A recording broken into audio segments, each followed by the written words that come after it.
কয়েক সপ্তাহ ধরে পাকিস্তানে ইন্টারনেটের গতি ভয়াবহ রকম ধীর। এজন্য কে দায়ী বা কী কারণে এমনটা হচ্ছে তা নিয়ে চলছে জোর বিতর্ক। জিও নিউজের এক প্রতিবেদনে বলা হয়, এতে সরকারের হাত নেই বলে জানিয়েছেন পাকিস্তানের তথ্য প্রযুক্তি প্রতিমন্ত্রী শাহজা ফাতিমা খাজা। এক্ষেত্রে তিনি যেন বাংলাদেশের সাবেক তথ্য প্রযুক্তি প্রতিমন্ত্রী জুনাইদ আহমেদ পলকের পথেই হাঁটলেন। বাংলাদেশে সাম্প্রতিক কোটা সংস্কার আন্দোলনের সময় বেশ কয়েকদিন বন্ধ ছিল ইন্টারনেট। পরবর্তীতে চালু হলেও গতি ছিল অনেক কম। এমনকি এখনও স্বাভাবিক হয়নি ইন্টারনেটের গতি। এজন্য ভার্চুয়াল প্রাইভেট নেটওয়ার্ক বা ভিপিএনের ব্যবহার বেড়ে যাওয়াকে দায়ী করছিলেন তৎকালীন তথ্য প্রযুক্তি প্রতিমন্ত্রী পলক।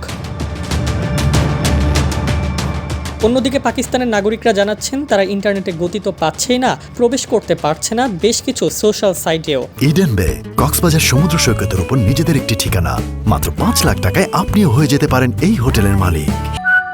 ইডেন বে, আ কনসার্ন অফ ভাইয়া হোটেলস।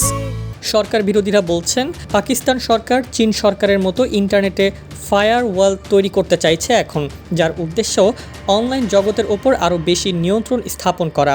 এই অভিযোগ অবশ্য উড়িয়ে দিয়েছে শাহবাজ শরীফ সরকার। ফায়ারওয়াল হলো এমন একটি নেটওয়ার্ক নিরাপত্তা ব্যবস্থা যা পূর্বনির্ধারিত নিরাপত্তা নিয়মের ভিত্তিতে ইনকামিং ও আউটগোয়িং নেটওয়ার্কের ট্রাফিক নিরীক্ষণ ও নিয়ন্ত্রণ করে। এছাড়া পাকিস্তান সহ এশিয়ার অনেক দেশেই বিপ্লব, বিক্ষোভ ও জন অসন্তোষ দমনের জন্য প্রশাসন থেকে ইন্টারনেট বন্ধ করে দেওয়ার ঘটনা নিয়মিত ঘটতে দেখা যায়। এ নিয়ে দেশটির তথ্য প্রযুক্তি প্রতিমন্ত্রী বলেন, আমি হলফ করে বলতে পারি পাকিস্তান সরকার ইন্টারনেট ব্লক করেনি বা ধীরগতিও করে দেয়নি। 18 আগস্ট ইসলামাবাদের সংবাদ সম্মেলনে শাহজা ফাতিমা বলেন, ইন্টারনেট ধীরগতির জন্য দায়ী ভিপিএনের ব্যবহার। এই সংকট সমাধানে সরকার বিশেষজ্ঞদের সঙ্গে কথা বলছে। পাকিস্তানের প্রতিমন্ত্রী দাবি করেন, সরকার নির্দিষ্ট কিছু অ্যাপ ব্লক করে দেওয়ার পর মানুষজন ভিপিএন ব্যবহার করতে শুরু করে।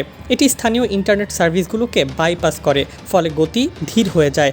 সরকার সাইবার নিরাপত্তা আরও উন্নত করতে ইন্টারনেট পরিষেবা ব্যবস্থার উন্নয়ন কাজ করছে বলেও জানান শাহজা ফাতিমা। এই দেশ যে সাইবার নিরাপত্তা আক্রমণের মধ্য দিয়ে যাচ্ছে তা বিবেচনা করে এ ধরনের ব্যবস্থা নেওয়া সরকারের অধিকার। এদিকে ইন্টারনেটের ধীরগতি হওয়ার কারণে পাকিস্তানের ব্যবসা বাণিজ্য ক্ষতিগ্রস্ত হচ্ছে বলে জানিয়েছেন সে দেশের ব্যবসায়ী নেতারা। পাকিস্তান সফটওয়্যার হাউস অ্যাসোসিয়েশনের তথ্যমতে এর ফলে দেশটির আইটি সেক্টর 30 কোটি মার্কিন ডলার ক্ষতির মুখে পড়তে পারে। তারা বলেছে এটা এই সেক্টরের কার্যক্ষমতার উপর একটি সরাসরি, বাস্তব ও আক্রমণাত্মক আক্রমণ। এই বিষয়ে সমাজকর্মীরা ইসলামাবাদ হাইকোর্টে একটি পিটিশন দাখিল করেছেন। পিটিশনে ইন্টারনেট পরিষেবা পাওয়াকে পাকিস্তানের সংবিধানের অধীন একটি মৌলিক অধিকার হিসেবে ঘোষণা করার দাবি করেছেন তারা।